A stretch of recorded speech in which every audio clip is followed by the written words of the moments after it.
বন্ধুরা, রোশনাইয়ের আজকের পর্বে আমরা দেখতে চলেছি গরিমা নিজের সিদ্ধান্তটা সবাইকে জানিয়ে দেয় যে সে আর আরণ্যককে বিয়ে করতে পারবে না। এটা শুনে তো আরণ্যক সহ সবাই খুব অবাক হয়ে যায়। বাবলু বলে, প্লিজ গরিমা, তুমি এরকমটা করো না, তুমি তো আরণ্যককে ভালোবাসো, প্লিজ ওকে একটু বোঝার চেষ্টা করো, ওর এর মধ্যে কোনো দোষ নেই। তখন বাবলু নীলাব্জবাবুকে অনুরোধ করতে থাকে যে প্লিজ আপনি একটু বোঝান না আপনার মেয়েকে।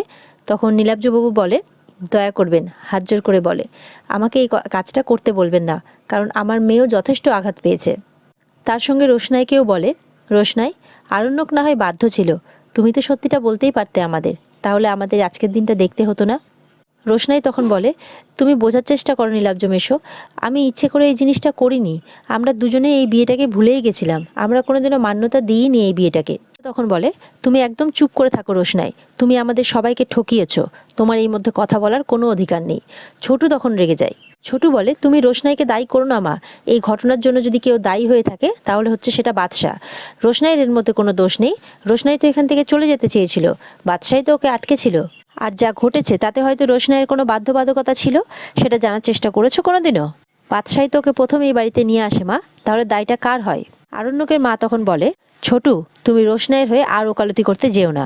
এই সমস্ত ঘটনার মাঝে রাজেশ ভাই তো খুব মজা নিচ্ছে, সে মনে মনে হাসছে, যদি বেশি ওকালতি করতে যাও তাহলে তুমিও ওই মেয়েটার সাথে বাড়ি থেকে বেরিয়ে যাবে।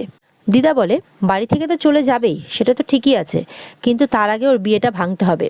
আরণ্যক একটু অবাক হয়।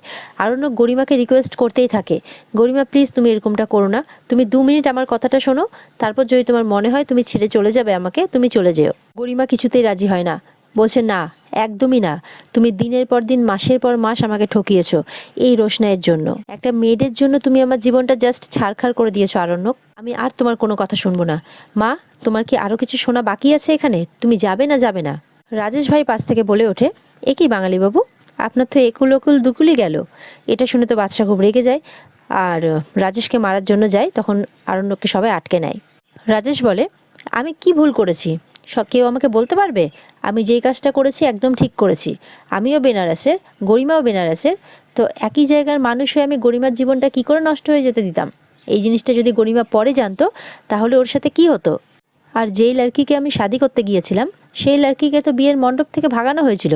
এইসব আপনাকে কে করতে বলেছিল বলুন?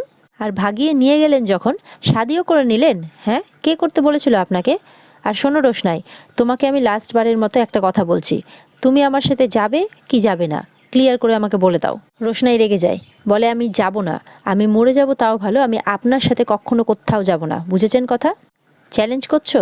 ঠিক আছে, এটা আমারও চ্যালেঞ্জ। আজ হয়তো আমি এখান থেকে চলে যাচ্ছি, কিন্তু খুব শিগগিরই সেই দিনটা আসবে যেদিন তুমি আর আমি একটাই ঘরে থাকবো রোশনাই। রোশনাই আরণ্যক দুজনেই খুব রেগে যায়।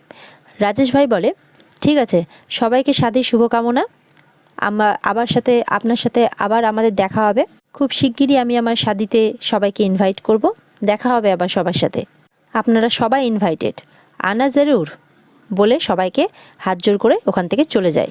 গরিমাকে রিকোয়েস্ট করতেই থাকে, গরিমা কিছুতেই শোনে না। গরিমা তার মাকে বলতেই থাকে, মা তুমি কি যাবে? ওদিকে জাহ্নবী বলে ওঠে, আরণ্যক, গরিমা কেন, গরিমার জায়গায় যদি অন্য কোনো মেয়েও হতো তাও হয়তো আজকে এই কাজটাই করতো যে কাজটা গরিমা করেছে। তুমি বোধহয় ভুলে গেছো যে গরিমা কোন স্টেটাসকে বিলং করে। কি ভেবেছিলে তুমি যা ইচ্ছে তাই করবে? আরণ্যক তখন বলে, মেম সাহেব, আমি যা ইচ্ছে তাই করিনি, আমি যা করেছি সব বাধ্য হয়ে করেছি, সিচুয়েশন ওয়াইজ হয়েছে এই সব কিছু, প্লিজ বিশ্বাস করো আমাকে। আরণ্যক রিকোয়েস্ট করতেই থাকে। গরিমা বলে, অনেক দেরি হয়ে গেছে আরণ্যক, অনেক দেরি হয়ে গেছে, আমি আর এইসব সহ্য করতে পারছি না। দিয়ে আবারও মাকে রিকোয়েস্ট করতে থাকে যাওয়ার জন্য, বলে এবার যদি তোমরা না যাও তাহলে আমি এখান থেকে চলে যাচ্ছি। সুরঙ্গমা বলে, যাব না মানে? এদের সাথে আর কোনো সম্পর্কই রাখবো না, চলো। গরিমা আরণ্যকের দিকে তাকিয়েই থাকে, আরণ্যকও গরিমার দিকে দেখতে থাকে। সুরঙ্গমা এবার বলতেই থাকে, গরিমা চলো। গরিমা আরণ্যকের দিকে তাকিয়েই থাকে। তখন সুরঙ্গমা গরিমার হাতটা ধরে সেখান থেকে নিয়ে চলে যায়। আরণ্যক রিকোয়েস্ট করতেই থাকে, প্লিজ গরিমা, একবার আমার কথাটা শোনো। গরিমার বাবা যেতে যেতে আরণ্যককে বলে যায়, আরণ্যক, একটু ওয়েট করো, একটু শান্ত হতে দাও গরিমাকে, ওর মনের অবস্থাটা এখন ভালো নয়, এখন তুমি চাইলেও ওকে কিছু বোঝাতে পারবে না, তাই একটু সময় দাও, ওকে একটু সময় দাও। I think time will heal everything. Aranyak বলতে থাকে, প্লিজ আঙ্কেল, প্লিজ ওকে একবার বোঝান না। আরণ্যকের বাবা শ্বশুরমশাই বলেন, গরিমার বাবা আর কি, বলেন, না আরণ্যক, অন্তত এই সিচুয়েশনে আমি আর ওকে বোঝাতে পারবো না, একটু তুমি সময় দাও, খুব জোরে আঘাত পেয়েছে ও মনে, সি নিডস এ টাইম। আমি আসি, সব ঠিক হয়ে যাবে বলে গরিমার বাবা চলে যায়। এদিকে রোশনাই তো খুব জোরে জোরে কাঁদতে থাকে। জাহ্নবী বলে, তোমার কান্নাটা না এবার কুমিরের কান্নার মতো মনে হচ্ছে। দেখলে তো তুমি কি হলো আজকে তোমার জন্য, শুধুমাত্র মাঝরাত বলে রোশনাই, না হলে এক্ষুনি তোমাকে এই বাড়ি থেকে বের করে দিতাম। এদিকে মিডিয়ার লোক বলাবলি করতে থাকে, ছি ছি ছি, চ্যাটার্জি বাড়িতে এসব কি হলো, এই বাড়ির ছেড়ে শেষমেশ কাজের লোকের সাথে বিয়ে। রাজাও রোশনাইকে দোষ দিতে থাকে, তুমি যাও এখান থেকে, just get out from here. তোমার জন্য আজকে সব কিছু শেষ হয়ে গেল, আমাদের পরিবারের সব কিছু শেষ করে দিয়েছো তুমি। ছোটুর এগুলো মোটেও ভালো লাগে না। দিদা তখন রাজাকে ধমক দেয়। বাবলু বলে, কাল সকালে যেটা করার একদম সকাল সকাল করব, আমরা তাড়াতাড়ি করব, বাবলু বলে। মিনি তখন রোশনাইয়ের কাছে আসে রোশনাইকে সামলানোর জন্য। আরণ্যকের মা বলে, রোশনাই, এই নাটকগুলো করা এবার বন্ধ করো। অনেক নাটক দেখেছি তোমার, কি ভেবেছিলে তুমি এই নাটকগুলো করে তুমি বাদশার বউ হয়ে থাকবে, এটা ভেবেছিলে তুমি? সবকিছু তো শেষ করে দিয়েছো, আর কি শেষ করতে চাইছো তুমি? আরণ্যক চুপ করে দাঁড়িয়ে থাকে। দিদা বলে, ছেড়ে দাও ওকে, আমি বলেই তো দিয়েছি, বউ হয়ে থাকার বাসনা আমি ঘুচিয়ে দেবো ওর। রোশনাই বলে, আমি চলে গেলে হয়তো এই দিনটা আজকে দেখতে হতো না। বাবলু বলে, তুমি চলে গেলেও দেখতে হতো, কারণ আরণ্যক আর গরিমার সম্পর্কে তোমার অভিশাপ লেগে আছে। তোমার মা সম্পর্কে আমি অনেক কিছু শুনেছিলাম, তুমি প্রমাণ করে দিলে যে যেটা শুনেছিলাম সেটা সত্যি। যেমন মা তার তেমনই মেয়ে। কাল সকালে ওকে রাস্তায় ছেড়ে দিয়ে আসবো, দেখিও কি করতে পারে। রোশনাই বলে, যা কিছু হয়েছে তাতে আমার হাত ছিল না, সব কিছু পরিস্থিতির উপর দিয়ে হয়েছে। আপনারা যা শাস্তি দেওয়ার আমাকে দিন, আমি আর কোনোদিনও আপনাদের মুখ দেখাবো না। আমার গরিমা দিদি আর স্যারজির বিয়েটা দিন, এর থেকে বেশি আমি আর কোনো কিছু চাই না। তনুশ্রী বলতে থাকে, সবটা নাটক, আগা পাঁচতলা সবটা নাটক। এখন ওদের জীবনটা ধ্বংস করে দিয়ে বলছো ওদের বিয়ে দিয়ে দাও, নাটক করছো তুমি এখানটাতে। নবী অনেক কথা শোনাতে থাকে, বলে, এবার তো তুমি খুব খুশি, ওদের সম্পর্কটা ভেঙে গেছে। আরণ্যক চুপ করে থাকে, একটা আঘাত পেয়েছে আরণ্যক। একটা লোক এখানে এই আজকের পরিস্থিতি দেখে হাসাহাসি করছে। তুমি যদি মনে করে থাকো যে এরপরে তুমি বাদশার বউ হবে, তাহলে শিহুরে বালি। আরণ্যক তখন জাহ্নবীর দিকে তাকিয়ে থাকে। রোশনাই বলতে থাকে, আমি কখনো এটা চাইনি জাহ্নবীদি, এটা আমি বিশ্বাসও করি না। জাহ্নবী বলে, বিশ্বাস তোমাকে, কি বলছো তুমি? ছোট রোশনাইকে সামলাতে থাকে, বলে যে যেই ঘটনাটা ঘটেছে আজকে, সেটা আজ নয়তো কাল প্রকাশ হতোই। আজকের ঘটনাটা দিনের আলোর মতো সবার সামনে প্রকাশ পেয়ে গেছে। তুমি ভয় পাবে না রোশনাই, সত্যি কথা বলতে আর সত্যিতে কোনোদিনও ভয় পেতে নেই। এই সত্যির জন্য তুমি কোনোদিনই ভয় পাবে না, সাহস রাখো তুমি। সবাই ছোটুর কথা শুনে আরো রেগে যায়। এদিকে দেখা যাচ্ছে রোশনাই বিছানায় শুয়ে কাঁদছে। প্রোগ্রাম তো শেষ হয়ে গেছে। বড় মা এসেছে রোশনাইয়ের ঘরে খাবার নিয়ে। রোশনাই বলে, বড় মা তুমি, মিনি ঠিক আছে তো? তখন বড় মা বলে, তুমি কাঁদছো যে? রোশনাই বলে, না না, কোথায় কাঁদছি। তখন রোশনাই চুপ করে থাকে আর কি। বড় মা বলে, মায়ের কাছে তুমি সবকিছু লুকোবে? আমি তোমার মায়ের মতো রোশনাই, আমি তোমাকে বুঝি। তুমি এবার অন্যদের নিয়ে ভাবাটা বন্ধ করো, নিজের কথা একটু ভাবো। এই নাও, খেয়ে নাও। নাই খেতে চায় না। বড় মা জোর করতে থাকে, না খেলে শরীরটা খারাপ হয়ে যাবে মা, তুমি খেয়ে নাও। বড় মা বলে, এখন আসা ছাড়া আমার কাছে উপায় নেই। এখন রোশনাই বলে, তা বলে মাঝরাতে? বলে, এখন না এলে সবাই দেখে নিত, সবাই ঘুমিয়ে পড়েছে তাই এখন এসেছি, না হলে তো আমাকে দুজনকেই কথা শোনাতো। আর তাছাড়া আজকে তোমার উপর দিয়ে যা গেল। রোশনাই বলে, আমি তো গরিমা দিদির কথা ভাবছি। আর বড় মা বলে, তোমার নিজের কথা ভাবছো না তুমি? আমি তো একটা পাপ করেছি বড় মা, আমার আবার নিজের জন্য কি খারাপ লাগবে? সবাই এটা শুনে তো রিয়াক্ট করবেই। বড় মা বলে, আমি তো সবই বুঝলাম, কিন্তু তুমি তো এই বিয়েটা করতে চাওনি রোশনাই। তুমি অন্তত বিশ্বাস করো বড় মা, এই বিয়েটা আমি করতেই চাইনি, এতে আমার কোনো হাতই ছিল না। আমি সত্যি এই বিয়েটা নিয়ে কিছু ভাবি না বড় মা। আমি তো পড়াশোনা করে নিজের পায়ে দাঁড়াতে চেয়েছিলাম, নিজের মাকে একটা সুন্দর জীবন দিতে চেয়েছিলাম আমি। আর বোধহয় এগুলো কিছুই কোনোদিনও হবে না বড় মা। এদিকে সুরঙ্গমা গরিমাকে অনেক কিছু বোঝাতে থাকে। তুমি চুপ করে থেকো না গরিমা, এবার আমার কথা উত্তর দাও।